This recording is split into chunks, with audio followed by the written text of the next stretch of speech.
Let's take a look at some irregular verbs. Now, most of these will be new verbs that we've covered in this unit, but some of them you maybe know from the previous videos as well. The main point or the main reason why I want to make this video is to show you the entire conjugation of these new verbs, because you didn't really get the chance to see them in all the persons. You only saw it either in the first or the third person, but these are all very important verbs that you will definitely be using when you speak Spanish. So that's why I want to show them to you in all the persons and point out the irregularities or the changes that they have. Maybe you've noticed that I wrote verbos irregulares, which means irregular verbs, but also verbos con cambios irregulares, which means verbs with irregular changes. Cambios are changes. And you will see that as we progress through this video, but many of these verbs actually, the way that they are conjugated is very similar to the regular way, but they only have some slight differences, slight changes. Usually it's that you add some letter, I or E or something like that. So some people or most people call them irregular, but in fact they almost entirely follow the regular rules, but they have some irregularity in them. And you'll see that there's a recurring pattern, or there are certain recurring patterns that will make it much easier for you to memorize them. So once again, we have three groups of words here which are divided based upon the time of the day when you usually do them. So I think we can get started with the morning. The first verb is despertarse. Despertarse means to wake up, and aside from being irregular or having an irregular change, you can see that it is also reflexive, and I'll probably zoom in on it so that you can see it better. Okay, despertarse.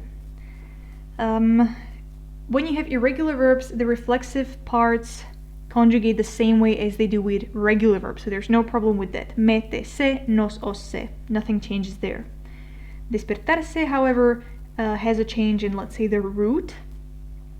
You can see that we add an I in the first, second, and third person singular and third person plural. And this is something very important to remember, because many of these verbs and other, let's say, irregular verbs have the same recurring pattern, that if they have some sort of irregularity, it does not apply to nosotros and vosotros. So it does not apply to first and second person plural. So first person of despertarse would be me despierto. Second, te despiertas. Third, se despierta. So this is I wake up, you wake up, he wakes up. You can see that the endings are completely okay. We have an AR ending verb, the endings are o, as, a, amos, ais, an. So nothing changes with the, let's say, suffixes. The thing that changes is the root of the verb. So as I've said, we add an I in here. Despierto, despiertas, despierta. I guess it's easier to say than desperta, despertas, desperta. So my guess is that many of these irregular verbs were created for better pronunciation. But it also sounds a lot more beautifully, despierto, than desperto. I think you'll agree with me on that. So, ierto, iertas, ierta, but nos despertamos, os despertáis. Okay, so notice, first and second person plural don't have that irregular change. And then that irregular change comes back in the third person plural. Remember that. These two are usually excluded from the irregularities. Okay, so I think we can move on to the other verb that you usually do in the morning, which is vestirse. This has a different type of change. However, you can see that it does not affect first and second person plural. And contrary to, or unlike here where we added a letter, here we just change the letter I to the letter I. So, me visto, te vistes, se viste. These two remain regular, nos vestimos, os vestís, and then the irregularity comes back, se visten. Again, notice that, of course, this is reflexive, so we have the reflexive part right here. And notice that it is an IR ending verb, and again, the endings are completely regular. O, es, e, imos, is, en. So these are the regular endings of IR verbs. The only thing that changes here is the I in the root. So if you wanted to say you dress up, you would say te vistes. If you wanted to say you in plural dress up, you would say os vestís. So yeah, this is totally just about kind of memorizing them and recognizing which ones are regular and which ones are not, and it will definitely start making a lot more sense as you start using them in actual sentences, and we'll practice that here. I think we can move on to the central part of the day, where we have these three verbs. The first one is ir, or ir a. A is just again a preposition that kind of helps you say where you want to go. Voy a la escuela, voy al trabajo, etc., etc. But of course, if you conjugate it, you always conjugate it without the preposition. Now, this verb is completely irregular, like completely, because let's think about it for a second. What would happen? So I said that Spanish verbs end either with AR, ER, or IR. And basically, this verb in its infinitive form is just the ending. It's just ir. So if we went by the rules and erased or threw out this ending, we would be left with nothing. So we would only kind of stick the suffixes or the endings to nothing. So we would be left with o, es, e, imos, is, en, which is kind of silly. So that's why I guess someone decided to make it completely irregular. And to confuse you even more, they did not use the IR endings, but they used the AR endings. So the full conjugation of the verb ir is voy, vas, va, vamos, vais, van. It's really easy to remember, but you have to keep in mind that it's completely irregular. And this verb is used a lot. It's used a lot in different phrasal verbs, in different contexts, so definitely know this one by heart. And it means to go. I don't know if I said that previously, it means to go somewhere. Then we have the word verb empezar, which means to begin. And the change that we have right here is very, very similar to the change that we had in the first verb, despertarse. So you can see, despierto, empiezo. Despiertas, empiezas.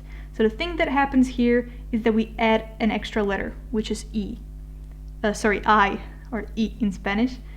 Again, I guess for pronunciation reasons. So if you want to say I begin, you say empiezo. You begin, empiezas. He or she begins, empieza. We begin, empezamos. You in plural begin, empezáis. And they empiezan. Again, notice that these two are exceptions, or that they are completely regular. Another verb that we have here is almorzar, which means to eat lunch or to have lunch. Very similar to empezar, we add an extra letter in these three and this fourth person or the fourth case. These two are left out, so first and second person plural don't have that irregular change, but instead of adding I, we add you. Almuerzo, almuerzas, almuerza. Almorzamos, almorzáis, almuerzan. We've covered that, so I think we can move on to the third part of the day, afternoon or evening. The first verb that we have is venir, which means to come. And this one, again, it's pretty easy because the changes that we see here were very similar to the ones that we had with empezar. However, here also notice that the first person is different. You add a G in here. Vengo. So kind of, if we were to follow the regular rules, we would put away the IR and we would say veno. But veno, I don't know, probably it doesn't really even sound all that good, so someone decided to add a G right there. So the reason why so we have vengo in the first person. And then the changes that we see here are that we add an E, vienes, viene, but no more G's in the ends, just this change in the first part in the root. So vengo, vienes, viene. Again, these two are left out of any changes, so these are completely regular. Venimos, venís, and then vienen. Very, very similar thing happens with jugar, which we've already had here a couple times before. The first person, I mean, this naturally has a G in it, jug, because it exists in the root of the verb, but it is kind of resemblant with vengo. So juego, juegas, juega. These two are regular. Jugamos, jugáis, juegan. Another verb, hacer, which again is very, very important, very similar to ir because it is used in many phrasal verbs. Hacer is very similar to venir. So if I were to again cross out the ending, we would be left with azo, which sounds weird again, so that's why someone changed it to a G. So the first person is hago, and then the rest of it is completely regular. So haz, es, haz, hacemos, haceis, hacen. So you can see the endings are there, untouched. Everything is as it's supposed to be. So the only thing, irregular thing with hacer is the first person, where we add the G. Another verb that we had was ver, which means to watch or to see, mostly to watch. Here again, the change only happens in the first person. And why is that? This really looks regular, but if you think about it, in order to, let's say, conjugate it according to the normal correct rules, we would cross out this, and this V would be the root of the verb. So we would only add O to it. So the first person would be vo. And again, that is pretty weird, so someone decided to add an E there. So the first person is veo, and then the rest is completely regular. Ves, ve, vemos, veis, ven. And the last verb that we have is acostarse, which again is reflexive, but it also has an irregular change in it. And this change is very similar to the change that we've already seen here with almorzar. So we will be adding a U to the root of the verb. Me acuesto. So normally it would be me acosto, but here we add a U and we change the O to the E. Me acuesto, te acuestas, se acuesta. Nos acostamos, os acostáis. So these are completely regular once again. And then se acuestan for the third person plural. So I understand that this must have been a lot to take in. It was a lot of verbs, a lot of information, things that you have never probably seen before. But these verbs are important and they kind of sound really nicely. So as you listen to them more and practice them more, you'll really start remembering them, especially since they have these recurring patterns that I try to point out. So these are the verbs that we'll definitely be working with. I hope that this video helped you kind of tidy up the mess that you may have had in your head with them from the previous videos. So thank you for your attention.